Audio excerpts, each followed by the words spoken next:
पाकिस्तान के field marshal general Asim Munir ने आज एनडीयू के अंदर खिताब करते हुए कुछ ऐसे स्टेटमेंट्स दिए हैं जिससे पाकिस्तान की, अगर भारत दोबारा इश्ताल अंगेज़ी की तरफ आता है, दोबारा पाकिस्तान पर हमले का सोचता है, तो पाकिस्तान का रद्द-ए-अमल क्या होगा, तकरीबन उसका खद्दो-खाल उन्होंने वाज़े कर दिया कि क्या रिस्पॉन्स होगा।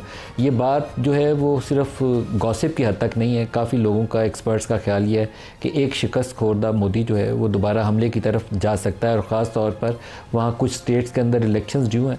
तो अब वो चीज़ जो वो दिखाना चाहता था अपने अवाम को कि मैं इस इलाके का थानेदार हूँ, मैंने पाकिस्तान को हमला करके तो उसको बिल्कुल कट टू साइज़ कर दिया, तो वो उल्टा ये हो गया कि उसके अपने 6 जहाज़ गिर गए, अपने उसके 24 टारगेट्स हिट हो गए, और अल-फतह मिसाइल ने भी तकरीबन भारत में उन तमाम मुकामात को निशाना बनाया जहाँ पाकिस्तान चाहता था। तो उसके बाद उसकी वो थानेदारी का ख्वाब जो है चकनाचूर हो गया।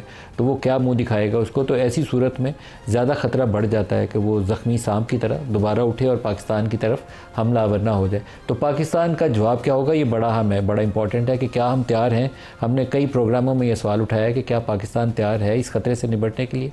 तो आज आर्मी चीफ़ की जानिब से, फील्ड मार्शल की तरफ से उसका जवाब है कि भारत की मुहिम जोई का मुंह तोड़ और सोच से बढ़कर सख्त जवाब दिया जाएगा। किसी भी मुहिम जोई का बग़ैर हिचकिचाहट के फौरी और मुंह तोड़ जवाब मिलेगा। पाकिस्तान की खुद मुख्तारी सालमियत को नुकसान पहुँचाने की कोशिश बर्दाश्त नहीं की जाएगी।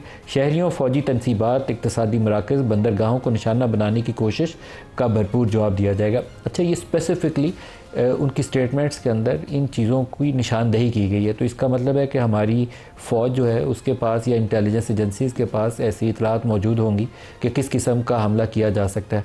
जब पिछली दफ़ा भी 6 और 7 मई वाला वाक़यात पेश आए तो हम लोग फील्ड में कवरेज कर रहे थे, तो आधी रात को इंडियन मीडिया से इन्होंने झूठा प्रोपेगेंडा फैलाना शुरू कर दिया कि कराची की पोर्ट तबाह होगी। लाहौर को भी उन्होंने पोर्ट बना दिया और लाहौर की पोर्ट के ऊपर भी कब्ज़ा करा दिया।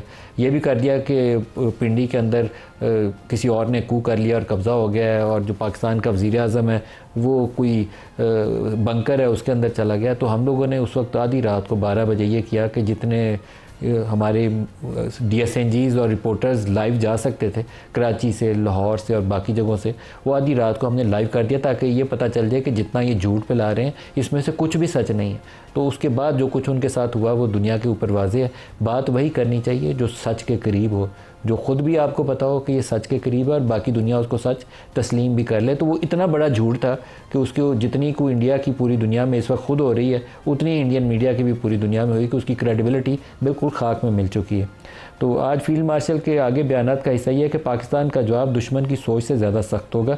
किसी भी कशीदगी का असल ज़िम्मेदार मगरूर और जारे भारत है। भारत की एटमी रियासत के ख़िलाफ़ इश्ताल अंगेज़ी के तबाहकुन नताइज बरामद हो गए। जंगें बड़कों, महंगे जंगी आलात और सियासी नारों से नहीं जीती जाती।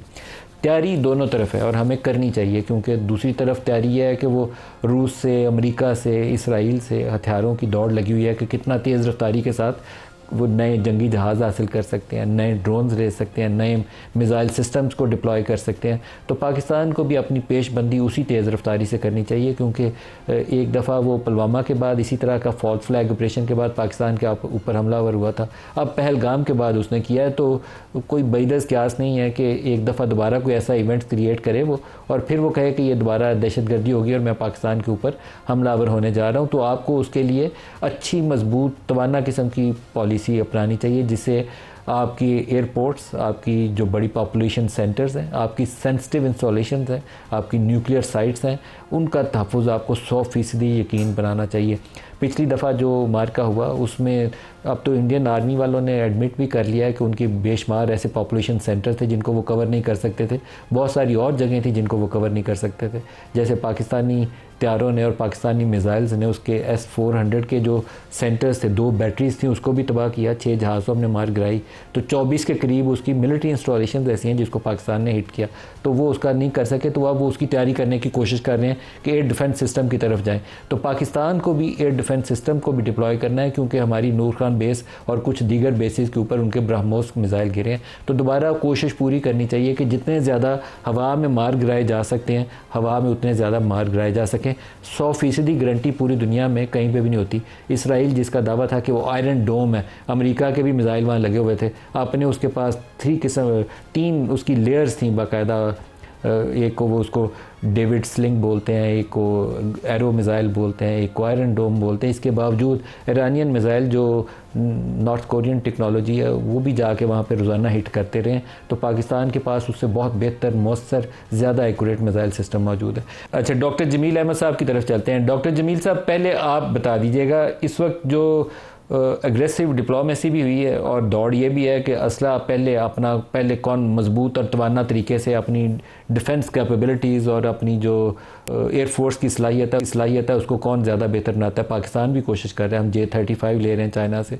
एयर डिफेंस सिस्टम नया ले रहे हैं। इसी तरीके से जो इंडियन साइड है वो F-35 अमेरिका से बात कर रहे हैं, वो Su-57 की रशिया से बात कर रहे हैं, और बेशुमार दीगर सिस्टम हैं जिसको वो लेने की कोशिश कर रहे हैं। आप इसको कैसे देखते हैं जो आज फील्ड मार्शल का स्टेटमेंट?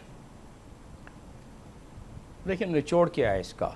निचोड़ ये बयान किया गया फील्ड मार्शल की तरफ से कि हमारी रेडीनेस बिल्कुल मुकम्मल है और हमने अपनी डिप्लोमेटिक फ्रंट और रीजनल पार्टनरशिप को मज़ीद मजबूत कर लिया है, और साथ में हमारी कॉम्पिटेंस, हमारी मिलिट्री की जो हमारी तैयारी है वो भी हमारी मुकम्मल है हर लिहाज से, और हमारी पूरी की पूरी आर्म फोर्सेस की। और उन्होंने इस चीज़ को बावर करा दिया कि ऑपरेशनल क्लियरिटी हमें है, प्रोफेशनलिज्म है, और हमारे पास वारफेयर का पूरा निज़ाम, हमारे लोग बिल्कुल मुस्तैद और हमारे लोग तैयार हैं इसके लिए। ये मोटा मोटा निचोड़ था। बाकी तो खैर सिविल मिलिट्री सिनर्जी की उन्होंने बात की, और उसके अलावा उन्होंने बात की कि ये जितने भी हमने काम कर रहे हैं ये हमारी अपनी एक प्रोफेशनल अंदाज़, और ये जो झूठा प्रोपेगेंडा कर रहा है इंडिया कि हमने ये जंग हमारी किसी और ने लड़ी है, यानी कि वो बार बार चाइना की तरफ इशारा कर रहा है। वो कह रहा है कि फील्ड मार्शल ने यही बावर कराया है कि जंगें मीडिया और पॉलिटिक्स से नहीं जीती जाती, जंगें प्रोफेशनलिज्म से जीती जाती हैं, और उसका उन्होंने फिर मिसालें दी उन्होंने। और ये उन्होंने बताया कि आप जो, यानी कि इशारा किया कि जो ये प्रोपेगेंडा किया जा रहा है कि हमें बैरूनी मदद आज के दौर में, ये मेरा तबसरा है कि आज के दौर में बैरूनी मदद हो और दुनिया को बताना पड़े, क्या ये मुमकिन है?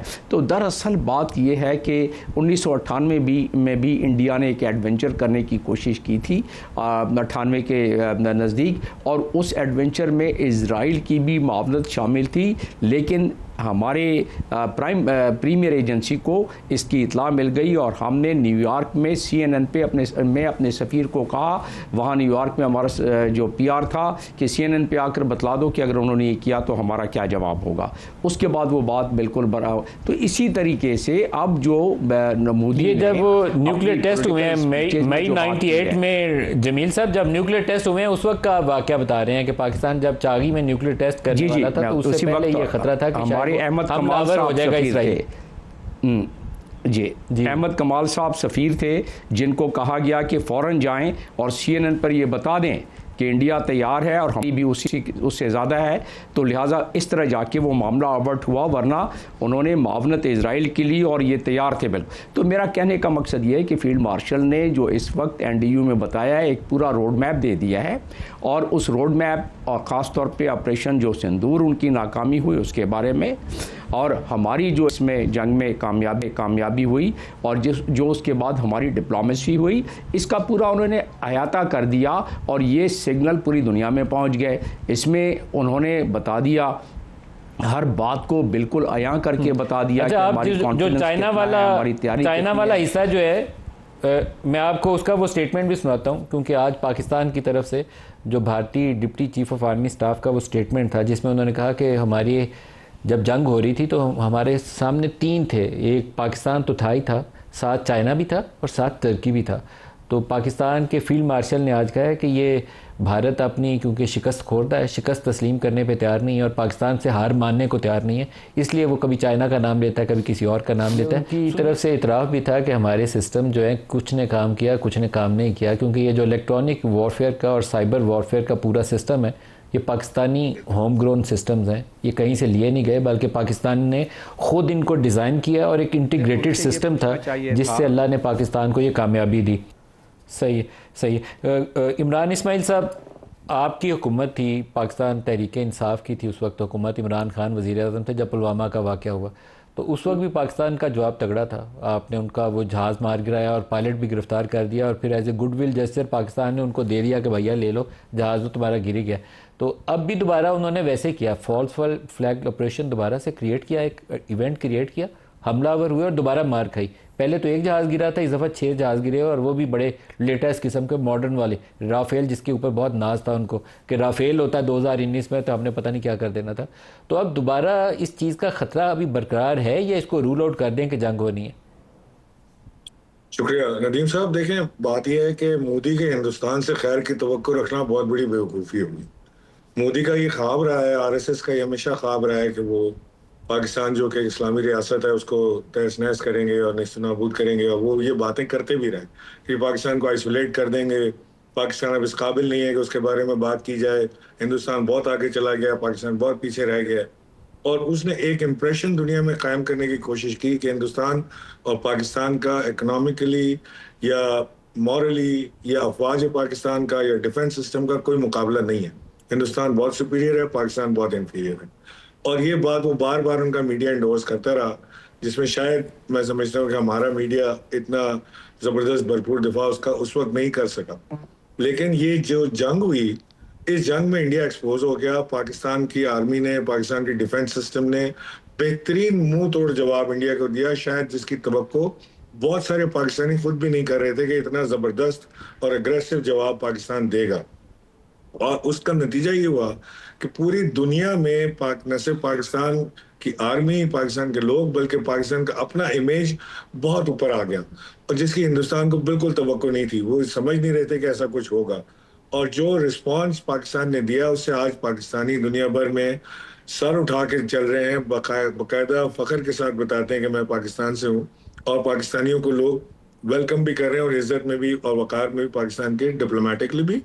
और आप देखेंगे कि चाहे वो सऊदी अरब हो या वो यूएई के ममालिक हो या वो गल्फ खलीजी ममालिक हो, यूरोप हो या अमेरिका हो, वहाँ पाकिस्तानियों की कदर कीमत में इजाफा हुआ है। बहुत इमेज पाकिस्तान का बड़ा बेहतर हुआ है, और इस इमेज को बेहतर करने के लिए पाकिस्तान के मीडिया ने जो किरदार अदा किया, वो एक ज़बरदस्त, काबिल सताइश और काबिल तहसीन किरदार था।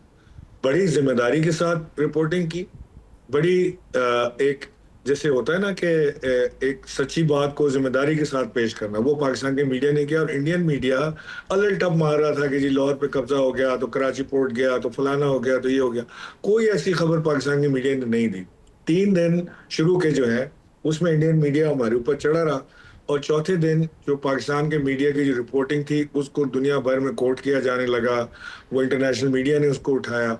तो मैं इसका क्रेडिट पाकिस्तान आर्मी के साथ साथ हमारे जो जिम्मेदार मीडिया है, जो जिम्मेदार एंकर्स हैं, आपकी तरह के सीनियर एंकर्स हैं, उनको भी देना चाहूँगा कि उन्होंने एक इंतहाई जिम्मेदाराना और बहुत मुखलिसाना रिपोर्टिंग की, जो शायद इतनी सनसनीखेज न थी, लेकिन उसकी जो दूररस नताइज थे, जो इम्पैक्ट उसका आना था, वो आया, और वो फिर सारी दुनिया में बाकायदा कोट हुआ। तो मेरा जो एनालिसिस था वो ये था कि जी इंडिया से, मोदी के हिंदुस्तान से हमें कोई खैर की तवक्को नहीं रखनी चाहिए। ये शरारत ये दोबारा करेगा, और करेगा ही करेगा। और पाकिस्तान की अफवाज, पाकिस्तान की आर्मी, पाकिस्तान की नेवी, एयरफोर्स और पूरा डिफेंस सिस्टम इसके भरपूर दिफा के लिए तैयार है। और पाकिस्तानियों को भी 100% ये यकीन है कि अगर इंडिया ने कोई ऐसी हरकत की तो दोबारा वो मुंह की खाएगा, क्योंकि पाकिस्तान ने प्रूव कर दिया है, सिर्फ बातों से नहीं, अमलन प्रूव किया है कि हम उनसे बहुत बेहतर हैं अपने डिफेंस सिस्टम में, अपने जज्बे में, और जो साइबर वॉर पाकिस्तान ने लड़ी है उसकी दुनिया में मिसाल नहीं है। इस वक्त जो उनका राफेल जो अच्छा इमरान साहब, आप उस वक्त गवर्नर सिंध थे जब वो पुलवामा वाला वाक़या पेश आया, तो हमें उस वक्त वज़ीर आज़म इमरान खान ने प्राइम मिनिस्टर हाउस में बुलाया, और उस ब्रीफिंग में बाकी जो डिटेल्स थी, उस डिटेल का एक हिस्सा ये था कि उस पीक क्राइसिस के अंदर जब पाकिस्तान ने उनका जहाज़ मार गया हुआ था, तो एक इन्फॉर्मेशन, एक इतला पाकिस्तान की इंटेलिजेंस एजेंसीज़ ने वहाँ से भारत से हासिल की कि भारत इसराइल के साथ मिलकर पाकिस्तान की न्यूक्लियर साइट्स के ऊपर अटैक का प्लान कर रहा है। ये जब इन्फॉर्मेशन पाकिस्तान को हासिल हुई तो पाकिस्तान ने भी फौरी तौर पे अपना कुछ चीज़ें मूव की, मैं उसकी डिटेल में नहीं जाऊँगा। क्योंकि वो बैकग्राउंड इंटरेक्शन था। फिर वो वाशिंगटन, लंदन और दूसरे जो वर्ल्ड कैपिटल्स थे वहाँ पर भी हिलजुल हुई और वो रुक गया मामला। अभी दोबारा पहलगाम वाले वाक़े के बाद मौजूदा वज़ीर-ए-आज़म शहबाज शरीफ साहब ने भी हमें प्राइम मिनिस्टर हाउस में ब्रीफिंग के लिए बुलाया और शहबाज साहब ने कन्फर्म किया, ये मैं उनको कोट कर रहा हूँ क्योंकि कोर्ट की इजाज़त थी, कि श्रीनगर में इसराइल के हथियार भी मौजूद थे और उनके मिलिट्री एडवाइज़र भी मौजूद थे, उनके ड्रोन तो हमने मार भी गिराए हैं। तो हमें कह रहे हैं कि चाइना के ताउन से कर रहा था, खुद इसराइल साथ अंदर बिठाया हुआ था पहलगाम के मौके पे भी और अब पुलवामा के मौके के ऊपर भी। हिंदुस्तान तो इस वक्त इसराइल का बच्चा बना हुआ है ना जी, वो तो बगैर उसके तो मूव कर ही नहीं रहा है। वो इसराइल को जैसे स्कूल में नहीं हम लड़ाते होते, छोटे थे तो कहते थे जो कि जी ये इसने तुम्हारा सैंडविच खा लिया तो तुम जाके इसको मारो, तो वो अब इसराइल के साथ लगा हुआ है कि जी ये मुसलमानों के पास क्योंकि एटॉमिक रियासत एक ही है, इसको ख़त्म करना बड़ा ज़रूरी है। तो ईरान के बाद पाकिस्तान की बारी थी। तो ये सारी चीज़ें हिंदुस्तान अपनी तरफ से करता रहा है और वो काफ़ी हद तक शायद उन्होंने कायल भी किया इसराइल को कि जी पाकिस्तान का ये सिस्टम ख़त्म करना चाहिए। लेकिन अब इस वक्त तो इसराइल क्या हो, अमेरिका क्या हो, कोई और दुनिया की ताकत हो, उनको ये पता है कि पाकिस्तान का जो एटॉमिक प्रोग्राम है वो पीसफुली डिज़ाइन है, लेकिन वक्त आने पर हम उसको एज ए डिटरेंट इस्तेमाल भी कर सकते हैं। और इसको अनफोल्ड करना या इसको रोल बैक करना अब दुनिया में किसी की ताकत है नहीं कि वो पाकिस्तान के साथ ये करें। हर टर्म्स पे हम हमारे साथ बैठ के बात करें, इक्वल टर्म्स पे बात हो सकती है, सारी चीज़ हो सकती है। लेकिन हमारे न्यूक्लियर प्रोग्राम की तरफ अगर किसी ने गलत निगाह से उस पर डाली, चाहे हिंदुस्तान हो या उनका जो इसराइल है वो हो, तो वो पाकिस्तान के न्यूक्लियर प्रोग्राम को रोल बैक नहीं कर पाएंगे। पुलवामा में भी हमने बड़ा ज़बरदस्त रिस्पॉन्ड किया था। प्राइम मिनिस्टर ने ऑर्डर किया था एयरफोर्स को कि जी अगर कोई इस तरह की शरारत हो तो आप रिस्पॉन्ड करें, और हमारे आईएसपीआर की तरफ से अनाउंस भी हुआ था कि we will give you a surprise, and surprise was given, and I think it was a pleasure surprise to the world also.